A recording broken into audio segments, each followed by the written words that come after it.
हजरते अबूजर गफारी खादिमे खैरुल बशर खिदमतु में जिंदगी भर ना बनाया अपनी घर। हजरत আবুজার গফারি এমন একজন ব্যক্তি রাসূলের খেদমত করতে গিয়ে জিন্দেগিতে কোনদিন থাকার জন্য একটা ঘর তৈরি করেন নাই, বাড়ি তৈরি করেন নাই, এত খেদমতের ভিতরে নিয়োজিত ছিলেন। এই আবুজার গফারি দ্বারা বলে, ওগো আমিরুল মুমিনিন, আমি দায়িত্ব নিলাম এই যুবককে ছেড়ে দিন।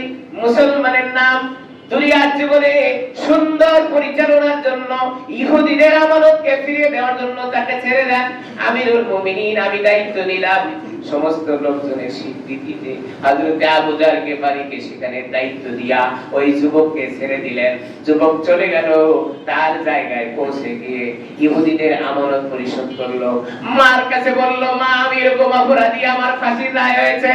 বিদায় নিয়েছে মার কাছ থেকে, স্ত্রী পরিবার থেকে বিদায় নিয়েছেন, মদিনার দিকে আবার রওনা দিয়েছেন। এদিকে সময় হয়ে গেল ফাঁসির কাস্টে ঝুলানো।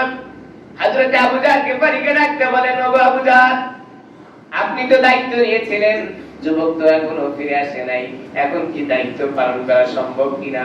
হযরত আবুজার গফারি বলেন, লাব্বাইক ইয়া সাদাইক ইয়া ওমর, আমি তো প্রস্তুতি আছি, যুবক ফিরে না আসলে তার জায়গায় আমি ফাঁসির কাস্টে চলে যাব। মক্কা থেকে এক যুবক মদিনার দিকে রওনা হয়েছেন, মক্কা থেকে রওনা দিয়েছেন, মদিনায় যাবে রাসূলের রওজা জিয়ারত করার জন্য। যুবক রওনা দিয়েছেন, 350 কিলো রাস্তা পার হতে হবে। তৎকালীন সময়ে মক্কা মদিনার রাস্তা তত ভালো ছিল না, এখন যত সুন্দর হয়েছে। যারা মক্কা মদিনায় গিয়েছেন, এত সুন্দর রাস্তা, ঘন্টার পর ঘন্টা গাড়ি চলতে থাকে, আপনি বুঝতে পারবেন না যে গাড়ি রোডের উপরে আছে। আবার ওই দেশের গাড়িগুলোও এরকম উন্নত, সামনে বসলেও যেমন পিছনে বসলেও তেমন, ঝাঁকি হওয়ার কোনো সুযোগ নাই। যারা ওই দেশে চলাফেরা করেছেন আপনাদের অভিজ্ঞতা আছে। আমার ভাইরা, তৎকালীন সময় তো এরকম রাস্তাও ছিল না, এরকম পরিবহনও ছিল না। তখনকার যানবাহন ছিল উট, মরুভূমির জাহাজ যাকে বলা হয়। 1 পা 2 পা করে শত শত মাইল পাড়ি দিয়ে তারা পার হতো। ব্যবসা চলতো তাদের উটের মাধ্যমে, অন্য কোনো যানবাহনের ব্যবস্থা তখন ছিল না। উটের মাধ্যমে মানুষ এক জায়গা থেকে আরেক জায়গায় যাইতো, আত্মীয় সম্পর্ক করার জন্য মানুষ এক জায়গা থেকে আরেক জায়গায় যাইতো, ব্যবসার জন্য মানুষ এক জায়গা থেকে আরেক জায়গায় যাইতো, অসুস্থতা রোগীকে নিয়ে যাওয়ার জন্য এক জায়গা থেকে আরেক জায়গায় যাইতো। মক্কা থেকে মানুষ মদিনায় রাসূলের রওজা জিয়ারতের জন্য উটের পিঠে চড়ে তারা যাতায়াত করত। যুবক রওনা দিয়েছেন, উট নিয়ে বের হয়েছেন, 350 কিলো রাস্তা তার পাড়ি দিতে হবে। কিতাবের ভিতরে আসছে, ঐতিহাসিকগণ লেখেন 100 কিলো রাস্তা অতিক্রম করার পরে সে ক্লান্ত হয়ে পড়েছে, তার যানবাহন আর চলছে না, উটও ক্লান্ত হয়েছে। যুবক চিন্তা করলো, আবার উটটাকে একটু রেস্ট দেওয়া দরকার, আমার নিজেরও একটু রেস্ট নেওয়া দরকার।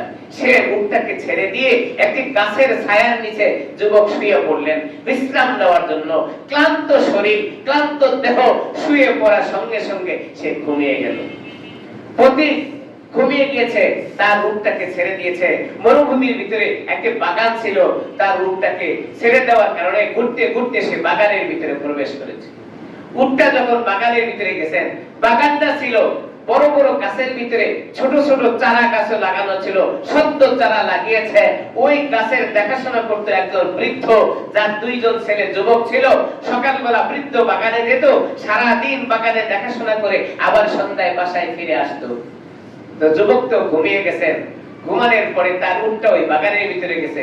বাগানের ভিতরে যাওয়ার পরে পুরো বাগান বিচরণ করতে গিয়ে ছোট ছোট যে চারা গাছগুলো লাগানো ছিল, উঠে সেই চারা গাছগুলো নষ্ট করে দিয়েছে। বাগানের মালিক বৃদ্ধ, এই লোকটা আস্তে আস্তে হাঁটতে হাঁটতে গিয়ে দেখেন একটা উট বাগানের ভিতরে সমস্ত চারা গাছগুলোকে নষ্ট করে দিয়েছে।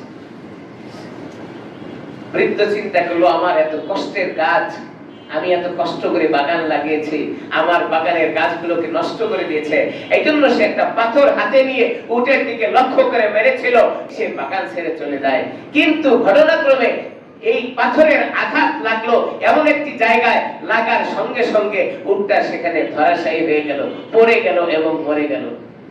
বৃদ্ধ চিন্তা করতেছে, আহারে, আমার তো ইচ্ছা ছিল উটটাকে বাগান থেকে বের করে দেওয়ার, কিন্তু আমি তো কি করলাম, এটা আফসোস হচ্ছে। মানুষ যখন অন্যায় করে তখন বুঝে আসে না, কিন্তু অন্যায়ের কথাগুলো পরে বুঝে আসে। এই অন্যায়ের কথা পরে বুঝে আসার পরে যখন মানুষ আল্লাহর দরবারে তওবা করে, আল্লাহ বলেন বান্দা বুঝেছো, তওবা যেহেতু আমার দরবারে, আমি তোমার তওবা কবুল করে গুনাহ খাতাগুলো maaf করে দেব। সুবহানাল্লাহ। এইজন্য অনুশোচনা অনুতপ্ত হওয়ার সুযোগ আল্লাহ তাআলা দিয়েছেন। মানুষ অন্যায় করবে, অন্যায় করে যখন অনুশোচনা আসবে, অনুতপ্ত হবে, অনুতপ্তের কারণে আল্লাহ তাআলা তার গুনাহ খাতা maaf করে দেবেন। বৃদ্ধ চিন্তা করলেন, আমি তো উটটাকে মারার জন্য পাথর নিক্ষেপ করিনি, হলোটা কি? উটের পাশে সে দাঁড়িয়ে চিন্তা করতেছিল। এদিকে যুবক দীর্ঘ সময় বিশ্রাম করার পরে ঘুম থেকে জাগলো, জাগার পরে দেখলো সূর্য উপর থেকে ঢলে নিচের দিকে চলে গেছেন। ক্লান্ত শরীর ছিল, কিন্তু ওঠার পরে তাকিয়ে দেখলো তার উটটাকে পাওয়া যাচ্ছে না, গেল কোথায়? যুবক হাঁটতে হাঁটতে হাঁটতে হাঁটতে দেখলেন একটা বাগান, বাগানের ভিতরে ঢুকে পড়লেন। গিয়ে দেখলেন যে তার উটটা বাগানের ভিতরে মরে আছে, আর উটের পাশে এই বৃদ্ধ লোকটা দাঁড়িয়ে আছে। যুবক চিন্তা করলো, মরুভূমির জাহাজ, 100 কিলো রাস্তা মাত্র আমি অতিক্রম করে এসেছি, আমার সামনে আরো 250 কিলো রাস্তা অতিক্রম করতে হবে, আমি যাব কিভাবে? আমার তো সেখানে পৌঁছতেই হবে। আর আমার উটটাকে মেরে দিল এই লোকটা ছাড়া তো অন্য কেউ মারতে পারে না। যুবক জিজ্ঞাসা করলো, ও বৃদ্ধ, আমার উটটাকে কে মারেছে তুমি বলো? বৃদ্ধ লোকটা স্বীকার করে বলেন, বাবা, আমার এই গাছের বাগানের গাছগুলো নষ্ট করতেছিল, আমি উটটাকে এখান থেকে বের করে দেওয়ার জন্য একটা পাথর নিক্ষেপ করেছিলাম, আমার ইচ্ছা ছিল না তোমার উটটাকে মেরে দেই, কিন্তু হঠাৎ করে মরে গেছে। যুবকের মাথায় রক্ত উঠে গেল, চিন্তা করলো, আমার মরুভূমির জাহাজটাকে সে নষ্ট করে দিয়েছে, এই লোকটাকে আর ছেড়ে দেওয়া যায় না। তার গোসা হয়ে যাওয়ার কারণে হাতের ভিতরে একটা পাথর নিয়ে ওই বৃদ্ধ লোকটার মাথার ভিতরে আঘাত করে দিল। মাথায় আঘাত করার সঙ্গে সঙ্গে বৃদ্ধ লোকটার মাথা থেকে রক্ত ফিনকি দিয়ে পড়ে গেল। পড়ে যাওয়ার পরে মরে গেল। এখন যুবক চিন্তা করতেছেন, হায় আমি করলামটা কি? বৃদ্ধ লোকটাকে আমি মেরে দিলাম, আমার তো ইচ্ছা ছিল না এই বৃদ্ধ লোকটাকে এইভাবে মেরে দেওয়ার জন্য। এখন উটও পড়ে আছে, বৃদ্ধ লোকটাও পড়ে আছে। এই যুবক চিন্তা করিল, আমি কি এখান থেকে চলে যাব না, এখানে দাঁড়িয়ে থাকবো? ঈমান কারে বলে, মুমিন কারে বলে? নিঃসন্দেহে তাদের পরিবারে কোনো লোক থাকতে পারে, তার পরিবারের লোকজন এই বৃদ্ধ লোকের খোঁজ নেওয়ার আগ পর্যন্ত আমি এখান থেকে চলে যাব না, কোনোভাবে যেতে পারি না, কোনোভাবে যেতে পারি না। আমি যদি এখান থেকে চলে যাই, মুমিনের পরিচয় হবে না, মানুষ জানবে মুসলমান মুসলমানদেরকে ধোঁকা দেয়। এই জন্য যুবক ওই উটের পাশে এবং বৃদ্ধ লোকটার পাশে দাঁড়িয়ে থাকলো। এদিকে সন্ধ্যা গড়িয়ে আসে।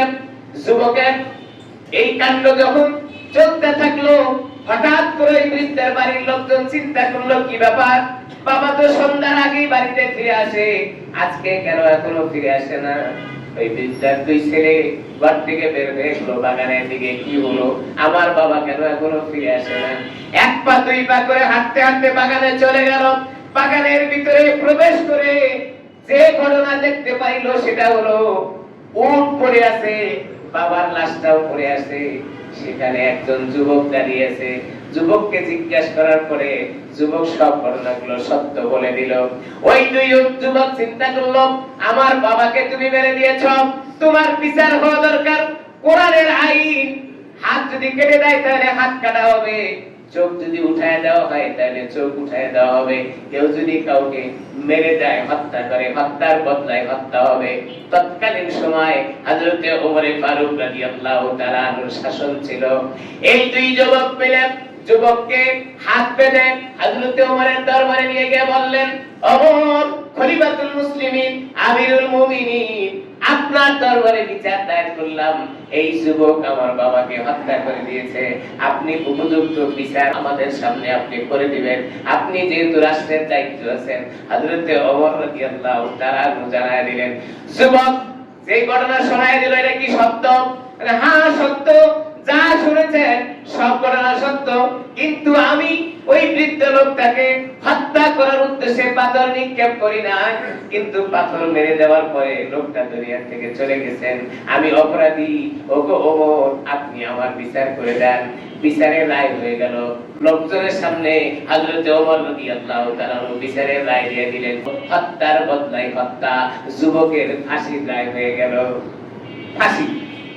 তো ফাঁসির রায় কার্যকর করার জন্য হযরত ওমর রাদিয়াল্লাহু তাআলা জিজ্ঞাসা করলেন, যুবক তোমাকে তো ফাঁসি দিব, এখন তোমার কোনো শেষ ইচ্ছা আছে কিনা? যুবক বলে, হ্যাঁ আমার একটা শেষ ইচ্ছা আছে। শেষ ইচ্ছাটা হলো, আমি ব্যবসায়ী লোক, আমি ব্যবসায়ী যুবক, আমি ইহুদির সাথে ব্যবসা করতাম, ইহুদি আমার কাছে কিছু টাকা পাবে এবং অন্যান্য কিছু ব্যবসায়ীর কিছু টাকা আমার কাছে আমানত জমা আছে, আমাকে যদি ছুটি দেন আমি তাদের আমানতগুলো পৌঁছে দিয়ে তারপরে আবার ফাঁসির কাস্টে চলে যাব। হযরত ওমর রাদিয়াল্লাহু তাআলা বলেন, এটা কি কখনো সম্ভব যে তুমি তোমার বাড়িতে ফিরে গিয়ে এই টাকা পয়সা ফেরত দিয়ে আবার এখানে আসবে কিনা? এটা কি কখনো কোনোভাবে মেনে নেওয়া যায়?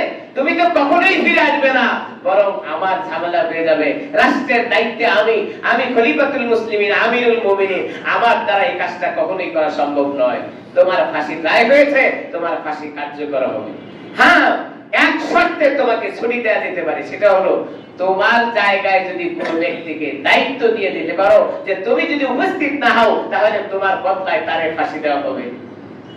যুবক ডাকতে বলেন, আমিরুল মুমিনিন হযরত ওমর, আমি মদিনায় নতুন মানুষ, মুসাফির, আমার মা নাই, আমার বাবা নাই, যদি আমার বাবা এই জায়গায় থাকতো তাহলে আমার বদলায় সে দায়িত্ব নিত, আমার মা যদি থাকতেন তাহলে আমার বদলায় দায়িত্ব নিত, আমার ভাই যদি থাকতো তাহলে আমার বদলায় দায়িত্ব নিত।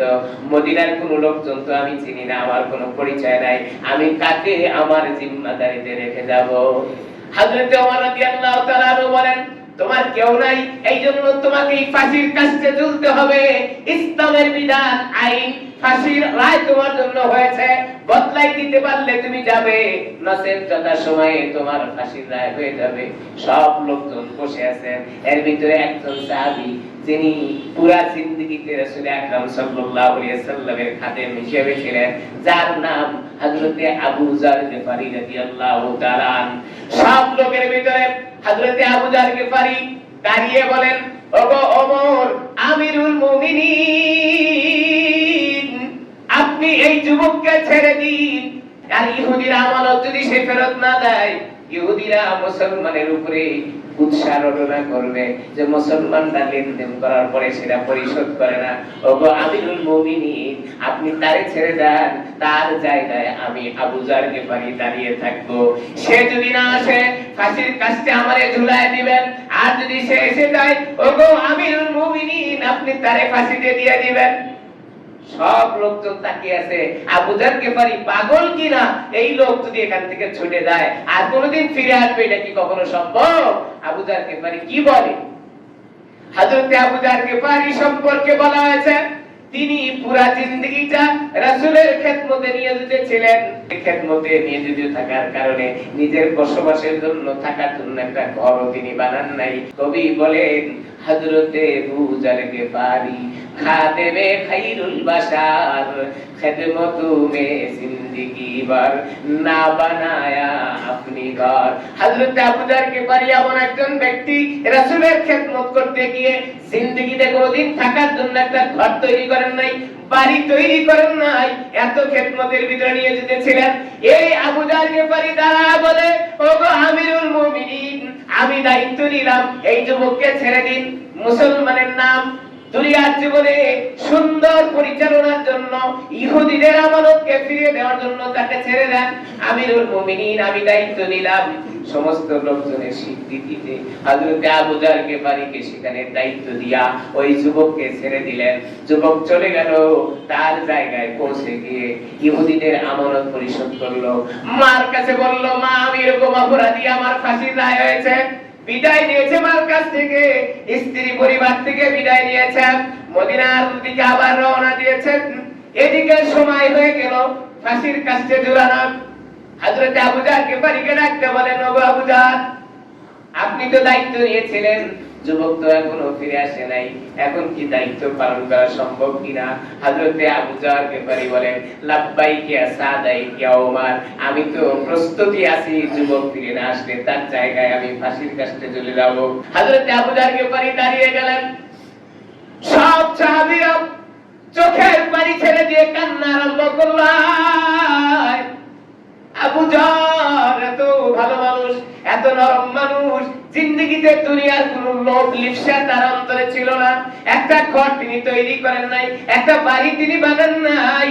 আজকে নিরপরাধ মানুষটাকে ফাঁসি দেওয়া হবে, এটা সাহাবীদের মধ্যে একটা কল্পনা তৈরি হয়ে গেছে। সব সাহাবীরা চোখের পানি ছেড়ে কান্না করে হযরত ওমরকে ডাকতে বলে, ওমর কোনোভাবে ক্ষমা করে দেয়া যায় কিনা? হযরত ওমর বলেন, কোরআনে কারীমের আয়াত এইভাবে নির্দেশ আসছে, পরিবর্তনের কোনো সুযোগ আমার কাছে নাই। আমার ভাইরা, এই জন্য যেই জায়গার ভিতরে কোরআনের আইন চালু থাকে, সেই জায়গার ভিতরে মানুষ অন্যায় করতে কোনোদিন সুযোগ পায় না।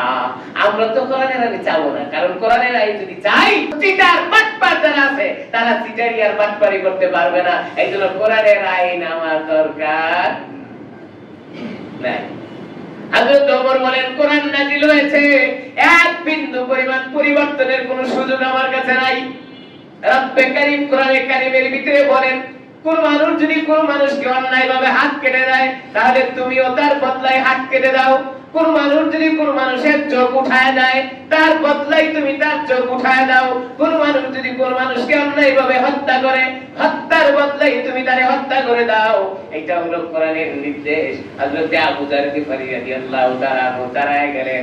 সাহাবায়ে কেরামের ভিতরে কান্নার রোল পড়ে গেছে। হঠাৎ করে একজন সাহাবী দাঁড়ায় বলেন, ওগো আমিরুল মুমিনিন, একটু দেরি করেন। ওই যে দেখা যায় মদিনার মরুভূমির ভিতরে ধুলায় ধূসরিত হয়ে আছে, না জানি ওই যুবক ফিরে আসতেছে কিনা, একটু দেরি করেন। সব লোকজন তাকিয়ে আছে, মনে মনে ভাবতেছেন তিনি হতে পারে সেই যুবক। কিছুক্ষণের ভিতরে ফাঁসির কাস্টের সময় হয়েছে, ফাঁসি কার্যকর করবে।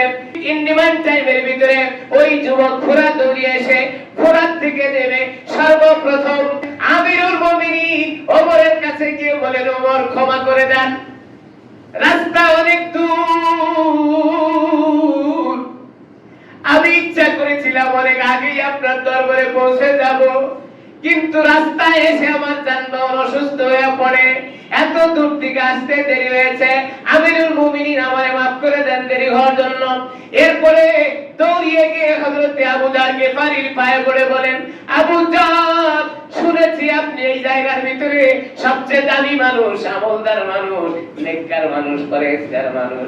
আমার জন্য আপনি আজকে ফাঁসির কাস্টে ঝুলে যেতেন, অপরাধ হয়েছে আবু যর, আপনি আমারে ক্ষমা করে দেন। যুবক দৌড়িয়ে গিয়ে ফাঁসির কাস্টের সামনে দাঁড়িয়ে গেল। হযরত ওমর রাদিয়াল্লাহু তাআলা আনহু জল্লাদকে ডাকতে বলেন, জল্লাদ, ফাঁসির সময় হয়েছে, যুবককে ফাঁসিতে ঝুলায় দাও। যারা বিচার দায়ের করেছিল, বাদীরা উপস্থিত, তাদের সামনে বিচার হবে। হযরত ওমর রাদিয়াল্লাহু তাআলার নির্দেশে জল্লাদ দৌড়িয়ে গেলেন ফাঁসির কাস্টের সুইচে চাপ দিবেন আর যুবকের ফাঁসি হয়ে যাবে। উপস্থিত সব লোকজন চোখের পানি ছেড়ে দিয়ে কান্না করতেছেন, হায় কি ঘটনার থেকে কি হয়ে গেল।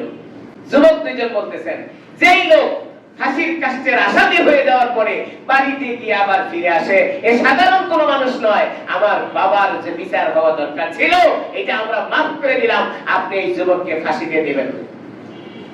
হযরত ওমর লোকজনের সামনে দাঁড়ায় বলেন, বাদী যদি কোনো আসামিকে মাফ করে দেয়, বাদী বিচার দায়ের করেছিল, এখন যদি কোনো বিচারের কার্যকর করতে না দেয়, ইসলামের বিধানও তাই, বাদীর পক্ষে তখন দায় হয়ে যায়। যুবককে সেই ফাঁসির কাস্টে থেকে ছেড়ে দিলেন। দুই যুবক গিয়ে ফাঁসির কাস্টের আসামির বুকে জড়ায় দিয়া বলে, ভাই, আপনি হলেন আমাদের একজন মুসলমান ভাই, আপনি হলেন আমাদের দ্বীনি ভাই, আপনি আমার বাবাকে হত্যা করেছেন, বিচার মাফ হয়ে গেল, আপনি ইসলামের বিজয় করেছেন, এই জন্য আপনার বিচার থেকে আমরা মাফ করে দিলাম, আপনিও আমাদের একজন ভাই, চলেন আমাদের সঙ্গে আমাদের বাড়িতে চলে যাই।